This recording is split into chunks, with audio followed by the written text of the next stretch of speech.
ini sudah ada di dalam itu sebenarnya tidak akan pernah berbuat jahat lagi, tidak pernah berbuat dosa.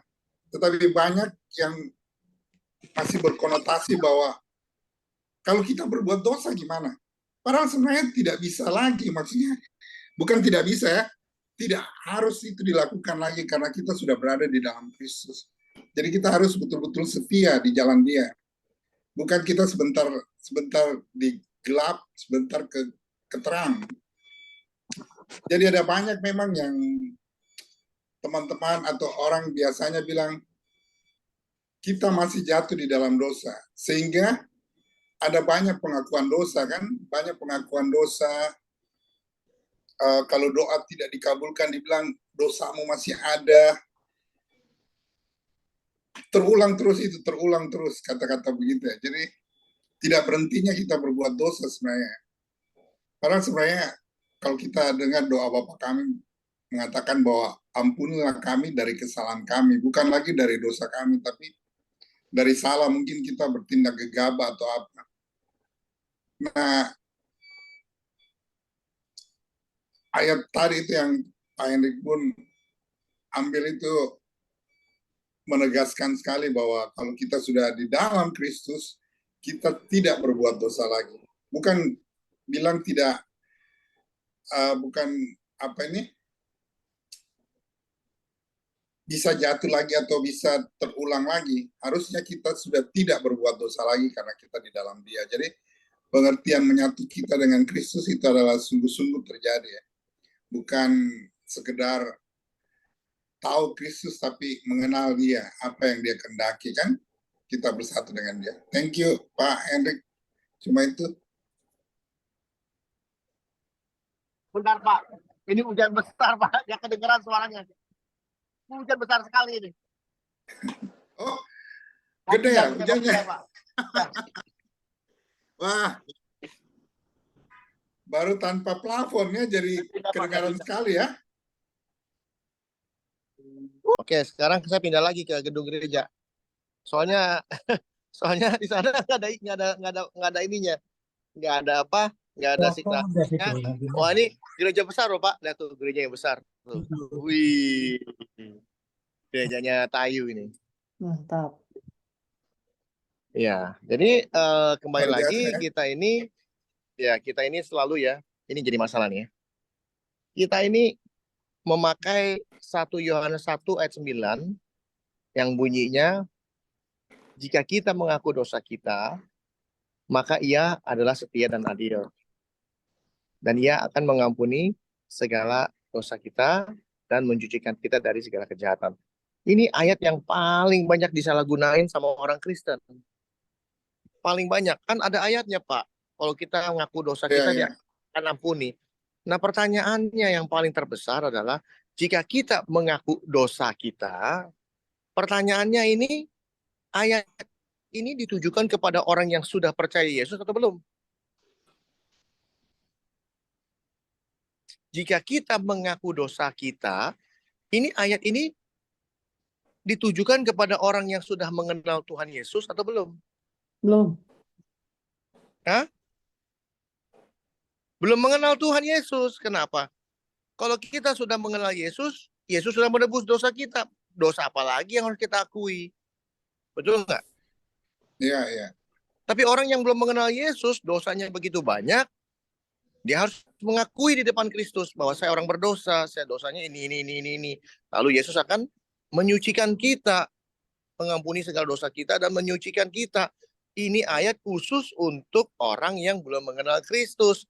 Tapi orang Kristen pakai. Untuk apa? Supaya kita bisa berbuat dosa. Enak soalnya berbuat dosa. Itu masalah. Makanya nggak heran kita bisa bilang jatuh dalam dosa melulu karena ada ayat itu. Padahal ayat itu bukan buat kita. Ayat itu khusus untuk orang yang belum mengenal Kristus. Gitu loh. Dan ini akan saya ulang lagi nanti hari Minggu. Ibu Sonya. Itu di gerejanya ya. Jadi saya akan kasih tahu tentang dosa. Dosa itu apa? Ya. Lalu kenapa manusia bisa jatuh dalam dosa? Kalau kita lahirnya kudus, lalu kita bisa jatuh dalam dosa, kenapa bisa jatuh dalam dosa?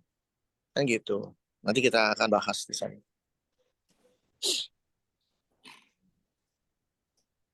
Lalu hal-hal yang lebih menarik lagi misalnya, kalau saya mengatakan Yesus itu tidak mati, saya dibilang orang sesat. Padahal kita mengatakan Yesus mati. Ya betul, tapi kita mesti tahu dulu. Kalau kita bilang Yesus mati, Yesus itu takluk nggak sama maut? Yesus takluk. Takluk, Hah? takluk kalau dia mati. Takluk. Ya, sekarang pertanyaannya, kalau Yesus takluk sama maut, berarti dia bukan Tuhan dong. Tapi apakah pengertiannya bahwa sebagai manusia juga dia harus mengalami itu, Pak Henry? Ya, tapi kan bukan sebagai manusia, berarti dia bukan Tuhan. Pertanyaannya bagaimana dia bisa menjadi manusia? Karena dia sangkal dirinya. Filipi 2 ayat 4.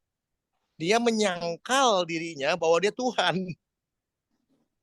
Yang tidak menganggap setara dengan Allah sebagai hak atau milik yang dipertahankan. Jadi dia menyangkal dirinya bahwa dia Tuhan. Untuk bisa menjadi manusia sempurna, dia menyangkal dirinya sebagai Tuhan. Itu di dalam Filipi 2 dijawab. Itu loh. Ini sayang Ibu Ayu nggak bisa kasih ayat Alkitab sih. Filipi Sekarang 2 udah itu, bisa, Pak. Pak. Sekarang Udah udah bisa. bisa. Aca minta tolong. Filipi 2 buka deh.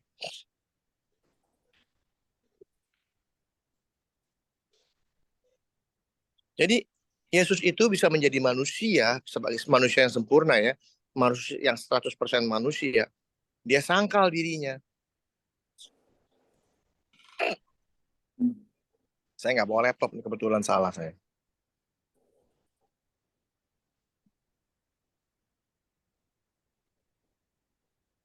Di bawah. Coba di bawah. Filipi 2 ayat. Sebentar, kok hilang dia? Tampil semuanya.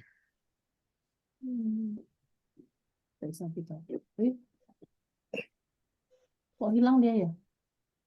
Tampilkan semuanya. Filipi 2. Itu Bu, ke atas, tampilkan, tulisan tampilkan. Ya, klik. Oh, ke bawah. Ayat? Nah, ayat 8 mungkin, coba lihat. 8. Nah, tuh di atas ya. Hendaklah kamu, ayat 5, mulai ayat 5. Mulai ayat 5. Ayat 5-nya, hendaklah kamu dalam hidupmu bersama menaruh pikiran dan perasaan yang terdapat juga dalam Kristus Yesus. Yang walaupun dalam rupa Allah, tidak menganggap setara dengan Allah sebagai milik yang harus dipertahankan. Dia menyangkal dirinya sebagai Tuhan. Itu loh. Ya kan? Dia itu menyangkal dirinya sebagai Tuhan. Lalu kalau kita kan Yesus mati, berarti Yesus takluk sama maut. Setuju Pak ya?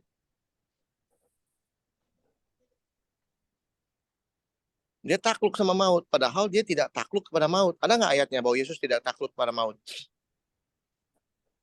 Ada. Kita buka 1 Timotius 6. Coba buka, Bu, minta tolong. 1 Timotius 6.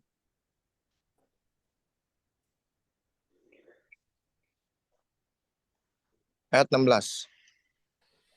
Ayat 16. Mungkin ayat 16 ya. Coba 16 kalau nggak salah. Ada nggak 16? Nah tuh. Dialah satu-satunya yang tidak takluk kepada maut. Artinya apa? Artinya Tuhan atas maut. Bukan maut atas Tuhan. Jangan dibalik. Yesus itu tidak bisa mati. Tapi bagaimana caranya dia mati? Yaitu pertama dia harus menyangkal dirinya sebagai Tuhan. Dan dalam keadaannya sebagai manusia, dia menyerahkan nyawanya. Buku Yohanes mengatakan, aku menyerahkan nyawaku kepada Bapakku, dan aku berhak mengambilnya kembali. Aku punya kuasa untuk mengambil kembali. Artinya seperti dititip. Ya, Tuhan Yesus memberikan nyawanya kepada Bapaknya, bukan kepada maut. Ia menyerahkan nyawanya kepada Bapaknya, dan aku berhak mengambilnya kembali. Di Yohanes berapa tuh? Bisa minta tolong nggak Ibu Ayu tahu cari di Yohanes berapa? Aku berhak mengambilnya kembali.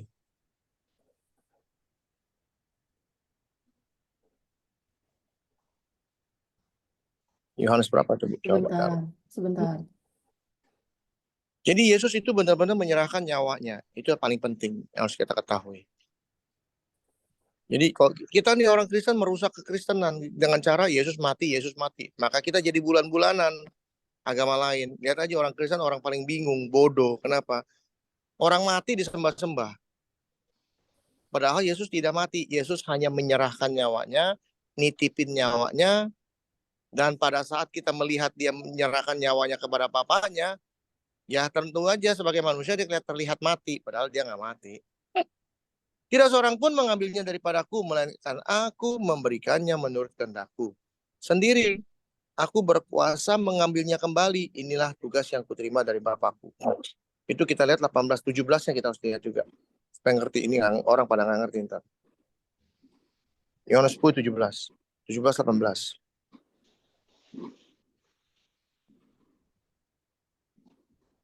Bapa mengasihi aku oleh karena aku memberikan nyawaku untuk menerimanya kembali. Bapa mengasihi aku oleh karena aku memberikan nyawaku untuk menerimanya kembali.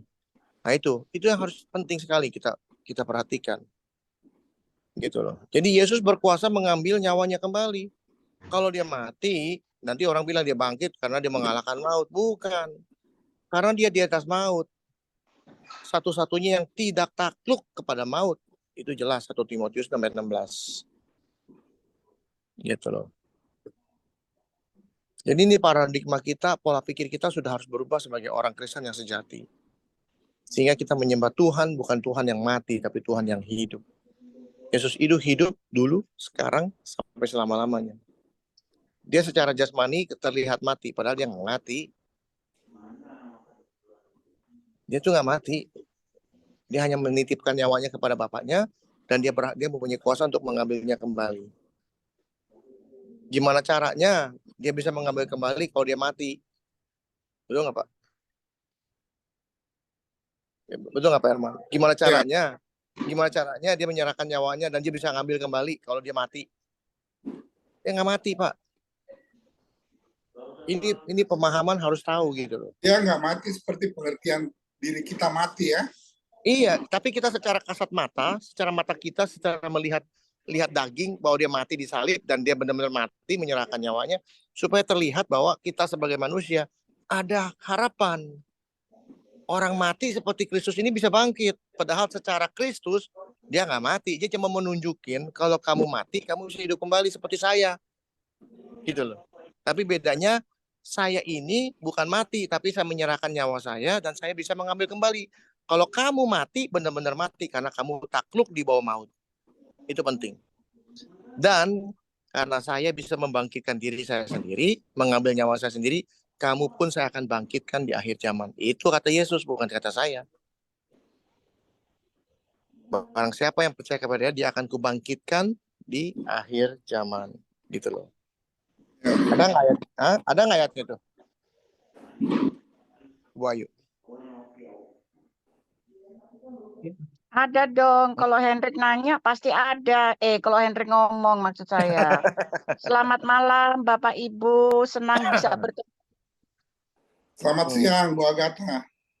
Loh, kok selamat siang? Bagaimana Oh Pak malam Herman? ya, sudah di Indonesia ya? Aduh, saya sudah baru tidur di Hotel Melia. Oh, Baru sudah di selesai, baru Makassar. nyampe. Oh gitu. Wow. Hendrik, suikenya Yang itu jemput jangan siapa? ditiup Ibu dong. Agatha yang jemput. Kenapa? Tadi yang jemput siapa? Oh, pacar baru. Oh pacar baru. Haleluya. Ik heb speciaal Ayo. daar gedaan. Oh, Yohanes maaf, 6 sorry. 54. Berapa, Pak? Yohanes 6 ayat 4. Oke, oke.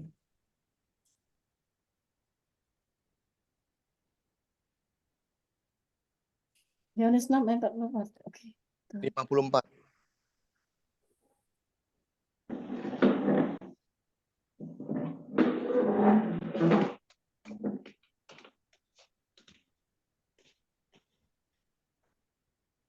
Enam 54. Barang siapa makan dagingku dan minum darahku, ia mempunyai hidup yang kekal dan aku akan bangkitkan dia pada akhir zaman. Itu pengharapan kita. Amin. Itu pengharapan kita. Pak Jadi, Hendrik, kata-kata barang siapa makan dagingku dan minum darahku, apa itu kata konotasinya? gampang sekali, gampang sekali. Biasa, apakah Darah dan firman? daging, ya, darah dan daging itu melambangkan firman. Dia itu firman. Pada mulanya adalah firman. Dan firman itu bersama dengan Allah Adalah manusia ya. adalah Allah. Dan firman itu menjadi manusia dalam rupa Ya. daging dan darah. Jadi dalam rupa daging dan darah itu adalah firman. Barang siapa makan firman, barang siapa membaca firman, mengunyah firman setiap hari, ada firman di hati, dalam hati dan pikiran dia. Hidupnya penuh dengan firman. Perkataannya penuh dengan firman. Apa yang dia perbuat tangannya adalah firman. Dan itu yang membawa hidup. Gitu loh Pak. Yang gampang-gampang aja bahasanya. Jangan yang sulit-sulit. Iya, iya. Dan itu sesuai dengan Alkitab kan. Gitu loh. Kalau saya juga bingung. Berapa banyak ayat yang ada di kepala saya juga nggak tahu. Banyak sekali. Menurut saya banyak sekali di kepala saya. Tapi kadang-kadang, barusan saya ngomong sama Pak Robi, sama Pak Freddy. Kalau kita lagi ngobrol-ngobrol gini, ditanya ayat saya nggak tahu. Tapi dalam hal berdiskusi, tiba-tiba keluar aja ayatnya. Yang pernah saya baca, yang pernah saya tahu. Gitu loh. Jadi saya bukan menurut opini saya, tapi apa kata firman. Sehingga kenapa firman Tuhan yang mengatakan, bukan kamu yang berkata-kata, tetapi roh Bapakmu yang ada di dalammu yang berkata-kata. Jadi saya nggak pernah takut untuk berkata-kata, karena saya tahu apa perkataan saya ini bukan dari saya, tapi dari setiap firman yang pernah saya baca. Dan firman itulah yang hidup di dalam hidup saya, dan firman itulah yang akan berkata-kata kepada kita semua. Dan itu sifatnya powerful. Karena tidak bisa dibantah. Siapa yang berani bantah firman Tuhan? Bukan berarti, Pak Hendrik ngomong banget sih, nggak bisa dibantah. Bukan saya yang nggak bisa dibantah, tapi firman Tuhannya yang tidak bisa dibantah. Bahwa itu adalah kebenaran. Banyak orang kan berdoanya, terima kasih Tuhan atas kebenaran yang Tuhan berikan. Biarlah kebenaran ini hidup. Kalau pakai opini bukan kebenaran, tapi kalau firman Tuhan yang kita sebutkan, ada di sini, ada di sana, ayat sini, ayat sana, ya itulah kebenaran. Karena itulah firman Tuhan. Setuju Pak ya? Kira-kira gitu. Pak Henry, ini saya ada pertanyaan sedikit Pak Henry. Banyak juga boleh Pak Maga. Pak, ini Pak di 1 Korintus 14 ayat 22 ini Pak. Saya agak bingung ini Pak. Saya bacakan ini Pak ya, firman-Nya Pak ya. Tolong Karena dikasih itu tahu lagi. Tolong dikasih tahu lagi supaya Ibu bisa buka 1 Korintus. 1 Korintus 14 ayat 22 Pak. Oke, terus lanjut. Karena itu karunia bahasa roh adalah tanda, bukan untuk orang yang beriman, tetapi untuk orang yang tidak beriman. Sementara kan Pak ada baptisan roh gitu. Nah, berarti kalau saya punya bahasa roh, karunia lidah, berarti artinya saya nggak beriman gitu Pak. Begini, baca ini ya, 1 Korintus 14 ini khusus untuk bahasa roh ya. Kita harus mengerti dulu Pak. Ya, kita harus mengerti dulu. Kalau kita baca baik-baik itu ya ayat 22 ya, supaya kita jelas. Dikatakan karena itu karunia bahasa roh adalah tanda bukan untuk orang beriman. Ya, lihat. Tanda bukan untuk orang beriman, tetapi untuk orang yang tidak beriman.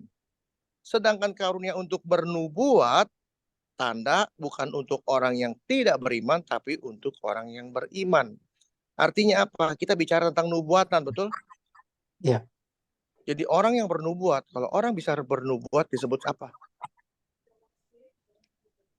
Orang yang bisa bernubuat, memberitahu masa depan, itu disebut apa? Pangkatnya apa? Profetik dia. Prophet. Nabi, kenabian. Nabi.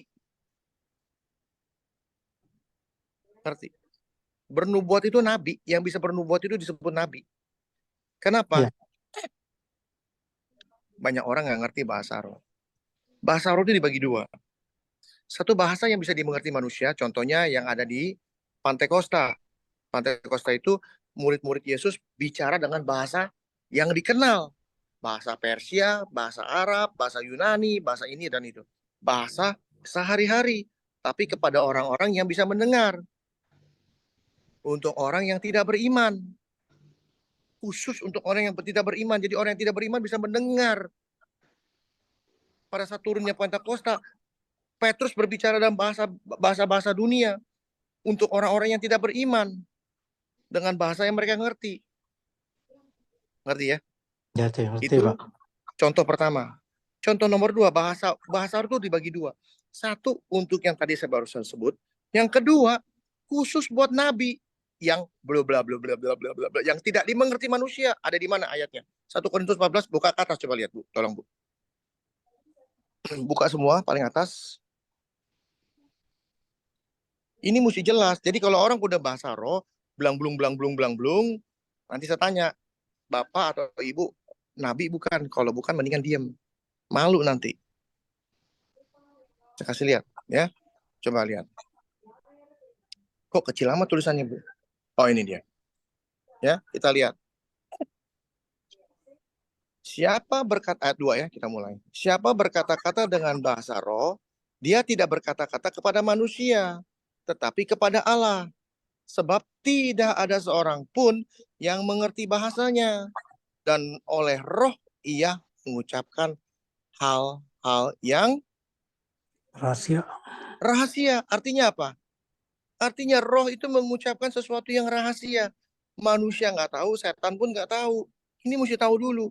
Jadi Tuhan memberitahu kepada manusia satu ini dengan bahasanya Tuhan, di mana tidak ada satu orang pun atau setan pun juga nggak tahu bahasanya apa.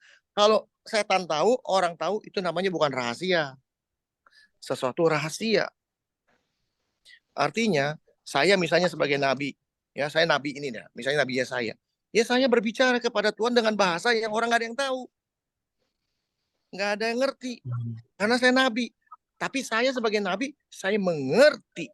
Maka dari itu dikatakan, untuk orang yang bernubuat, saya ini bernubuat. Tuhan memberi saya nubuatan kepada orang yang beriman. Tadi kepada orang yang tidak beriman.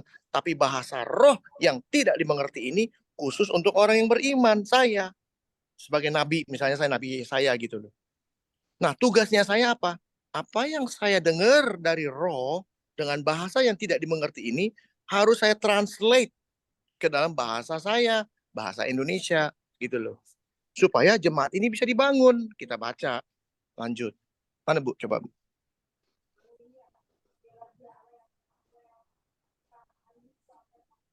Banyak orang nggak ngerti ini, tapi ya saya mah diam-diam aja. Paling malu sendiri. Jadi, tetapi siapa yang bernubuat, ia berkata-kata kepada manusia, ia membangun, menasehati, dan menghibur. Tuh. Jadi pada saat dia mendapat bahasa yang Tuhan berikan, rahasianya Tuhan, dia translate kepada manusia yang sifatnya membangun, ya, menasehati, dan menghibur. Gitu loh. Barang siapa yang berkata-kata dengan bahasa roh, ia membangun dirinya sendiri. Tetapi siapa yang bernubuat, ia membangun jemaat. Tuh. Jelas nggak, Pak Maju? Jelas Pak. Jelas Jelas sekali, ya. Jelas Pak. Jadi kalau orang bisa berbahasa roh, jangan sombong. Betul. Nanti saya tanya, Bapak, bahasanya apalagi yang saya nggak ngerti, buru begitu misalnya. Kecuali dia berbahasa Sunda tiba-tiba, padahal dia orang Batak. Atau dia berbahasa Jerman, atau dia berbahasa Belanda, tiba-tiba Tante Ibu Agatha, Cece Agatha datang dari Belanda bilang ngomong gini, Hendrik, tadi kamu ngomong bahasa Belanda, ngomong pakai bahasa Belanda, kamu belajar dari mana? Belajar apaan? Saya merasanya ngomong bahasa Indonesia, tapi mulut saya keluarnya bahasa Belanda. Nah, itu contoh bahasa roh yang pertama. Ada orang yang ngerti, misalnya bahasa Belanda. Cece Agatha kan tinggalnya di Belanda, dia udah orang Belanda, bahasa Belanda jago. Tapi di sini nggak ada yang ngerti bahasa Belanda. Tapi tiba-tiba saya berbicara dalam bahasa Belanda. Tiba-tiba Cece Agatha, Hendrik, kamu kok bisa ngomong Belanda? Belajar di mana? Nah, nanti saya bilang sama Cece, tolong diartikan apa yang saya ngomong. Lalu diartikan dalam bahasa Indonesia. Dia Ya. membangun dirinya. Tapi pada saat saya bernubuat apa yang bahasanya Tuhan yang setan pun nggak tahu kepada saya membangun jemaat saya, memberitahu Tuhan berkata begini, membangun dia, menasehati dia, dan memberikan arahan. Kira-kira begitu. Jadi kalau ada orang berbahasa roh yang tidak kita ngerti sama sekali, nggak perlu tanya, kamu ngomong apa, nggak perlu. Kamu ini nabi bukan? Ya. Bukan. Kalau bukan hati-hati. Itu khusus buat nabi, bahasa yang kita nggak ngerti itu khusus buat nabi. Kalau kamu bukan nabi, kalau ngomong bahasa roh yang aneh-aneh, ya maaf aja, buat saya ketawa-ketawa aja. Kenapa? Banyak orang suka latah, gitu loh. Nah, karena kan banyak Pak saat menyembah Tuhan lagi worship, kan pendeta selalu bilang, ayo berbahasa roh, bahasa lidah yang sudah dikaruniai gitu. Saya pertanyaannya itu dia menipu diri sendiri atau menipu Tuhan, tinggal pilih salah satu. Sedangkan firman Tuhan itu jelas bernubuat, artinya buat nabi. Ya. Jelas nggak bahasanya tadi? Saya hanya menjelaskan firman Tuhan 1 Korintus 14 ini bahasanya gamblang loh, sebenarnya nggak perlu diajarin, tapi kalau kita baca baik-baik, kalimat nubuat, kalimat membangun itu khusus untuk siapa? Kira-kira gitu. Betul. Siap. Jelas ya? Jelas, Jadi jelas. jangan sembarangan kita berbahasa roh. Kelihatannya kita ngeroh nih, kalau bisa berbahasa roh kita ngeroh kira-kira. Padahal kita nggak lagi mengeroh, kita lagi nipu diri sendiri. Padahal gue ngomong apa, gue juga nggak ngerti. Yang penting orang bisa, wah hebat lu bisa ngeroh. Nah itu berbahaya. Menipu diri sendiri dan menipu Tuhan. Betul, siapa? Terima kasih. Kalau ketemu saya, kalau itu orang teman saya tegur, saya beritahu, kamu hati-hati. Karena itu untuk nabi. Tapi kalau bukan teman saya, dan kalau kasih tahu kamu dengar, ya sudah tanggung jawab masing-masing. Karena dia menipu diri sendiri dan dia menipu Tuhan. Itu aja. Ya, siapa? Makasih Pak.